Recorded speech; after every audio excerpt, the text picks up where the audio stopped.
Со свирежи и аплаузи беше пречекан председателот Стево Пендаровски, која предводеше македонската државно-црковна делегација на чествувањето на 2 август во манастирот Прохор Пчински. Пендаровски беше исвиркан додека положуваше цвеќе на спомен плочата на Асном 78 години од основањето и првото заседание на антифашистичкото собрание на Народното ослободување на Македонија.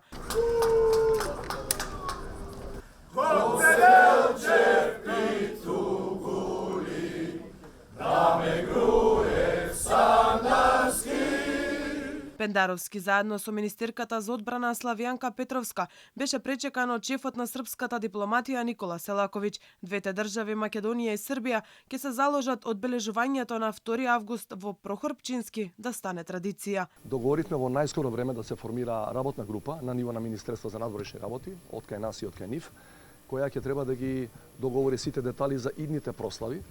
Time mi pokazujemo koliko smo, poštujući jedne druge, poštujući naše tradicije, poštujući istorijsko nasleđe, okrenuti u budućnosti, koliko želimo da buduće generacije odgajamo i podižemo upravo u duhu dobrosusedstva i duhu tolerancije.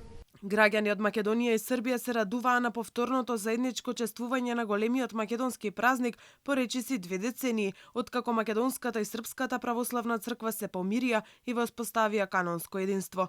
Здруженијата на македонци во Србија пак загрижени за политичките одлуки кои ги носи власта и се пожалија дека матичната држава целосно заборавила на нив. Нашата цел треба да биде на нашата помладата генерација да се избориме за тоа што се бореле основците, дека правото решение на македонското прашање не е со преспански бугарски договори кои што ни го одземаат правото на самоопределување и меѓународното право, него треба да се бориме за тоа што се основците борели, односно што е подигнала револуционарната борба од 41 до 44. По 18 години Македонија повторно имаше можност да положи цвеќе на поставената нова плоча на Асно во манастирот Прохор Пчински и да одбележи 78 години од основањето на антифашистичкото собрание. Претходно Српската православна црква не дозволуваше посета за 2 август, поради што беше изграден меморијалниот центар Пелинце.